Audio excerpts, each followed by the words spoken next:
Hello everybody, welcome back to another episode of Man Takes Shoes Out of Box, the episode where you get to sit there and watch me take some shoes out of a box and tell you what I think of them. Bro, this is my third pickup this week, and it's a stark reminder of just how much times have changed. Amamanye Air Jordan 3s, Alexis Sablone Nike SB Dunk Lows, a quick strike release, and a pair of extremely clean Air Jordan 1 lows in the very much loved Mocha colorway. All three pairs easy cops, all three pairs retail. Had these pairs come out a few years ago in the peak of the hype, bro, forget about it. To give you an idea of just how much the market has changed in 4 years, let's look back at the Jordan 1 High Mocha that released back in 2020. These came out in arguably the peak of Air Jordan 1 hype. They came off the back of the Travis 1 Mochas. And if you look at the price history from when they initially dropped in 2020 right up until 2022 when the Jordan 1 started to fall off a little bit,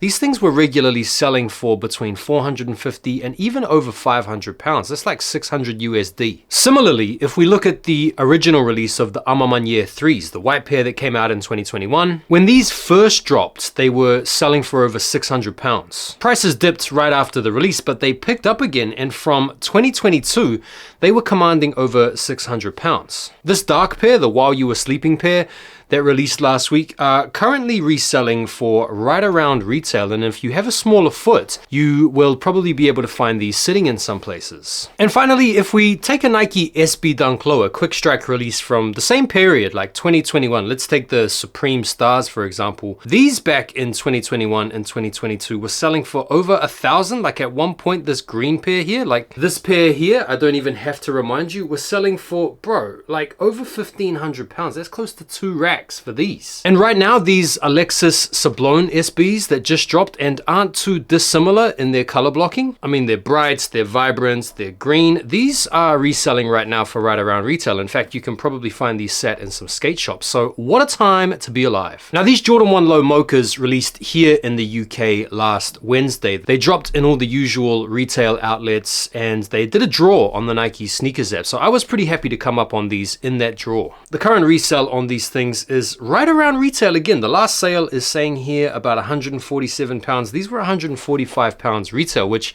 I can't lie, is hard to stomach, man. I can remember an era when Jordan 1 highs were about like 90 pounds or 100 pounds, and I used to wait for them to go on sale to like 45 pounds to cop them. Now, lows for 145, bro, it just doesn't seem right. Right, let's talk about these shoes. The box is pretty cool. It's this sort of brown Jordan 1 Nike sportswear box. It's a nice box. The shoes themselves, as you can see, sport the classic Mocha blocking. You have a mixture of black leather and then white leather, and then wrapping around the heel, you have this fine brown Mocha suede. My first impressions of the quality are not that good. These aren't particularly great quality. The thing that I like about the Air Jordan 1 Low is it's just a really nice, easy to wear, casual shoe. They look pretty smart. You can dress them up, you can dress them down. And this colorway is so simple, it's so wearable. You don't get any extra laces or anything. They just come with these black ones, which look okay, but you know I had to do it.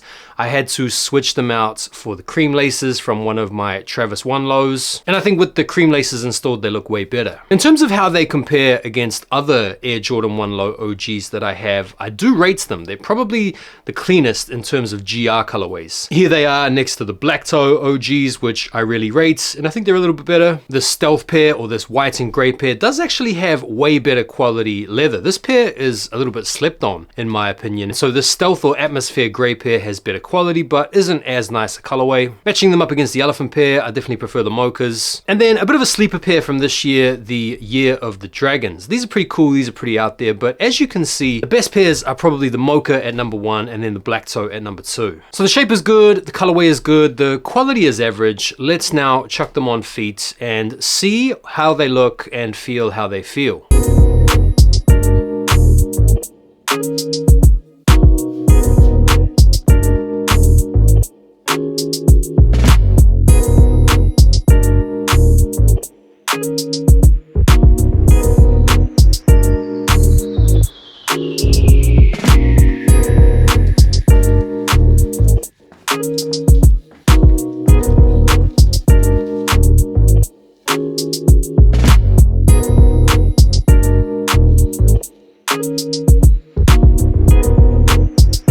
terms of comfort, they have the squishy insole, which definitely makes for a slightly better ride. In terms of the fit, it's the normal Jordan 1 Low OG. I tend to go true to size with these. And so unless you have a wide foot or have experience with Jordan 1 Lows different to mine, I would recommend just going true to size. In terms of how they look, I think they look pretty sweet, man. You can't really go wrong with this color blocking, and because it's such a casual wearable shoe, these are going to be a really good daily driver. And so why was the resale so low on this pair? How come these aren't like the 2020 pair going for crazy money? There's a whole number of reasons. A few of the reasons we've spoken about in previous episodes with regard to different kicks like the Amamaniers. But I think plain and simply saturation. The same people that were riding the Jordan 1 trend back in 2020 have long since moved on. Secondly, these have come out in a time where there's a whole bunch of releases coming out, and there's a whole bunch of releases coming up this September on the horizon. People are probably just saving their money. And if you have the high top Mochas, you probably don't really feel like you need the low top Mochas. And there we go. Those are my thoughts. Pretty simple, pretty straight to the point type review. It's a cool shoe. These are dropping for you guys over there in the USA. I think on the 21st of September. Be sure to check your local retailers for confirmation on that. I do think that much like over here in the UK, they'll probably sell out. But if you really want to get your hands on a pair, it shouldn't really be that difficult. And what might happen if you really want them and you end up going into like half a dozen or a dozen raffles, you'll probably find yourself winning more than one pair. And there we go. Those are my thoughts. It's a cool shoe. Look, they're not particularly great quality, but it is a really nice colorway. And if you don't have the Mocha highs, like I don't anymore because I sold my pair a few years ago, this is a nice little replacement for them. So yeah, let me know what you guys thought down below. You guys feeling these? You guys not feeling these? You saving your money for something else? Feel free to let me know, and I'll see you guys on the next one. Thank you guys so much for messing with the videos this week. That's 3 dubs. That's 3 Man Takes Shoes Out of Box episodes this week. I'm feeling like a little bit of a sneaker content creator hard out dude. So yeah, appreciate your guys' support, and I'll see you on the next video. Take care for now, and peace.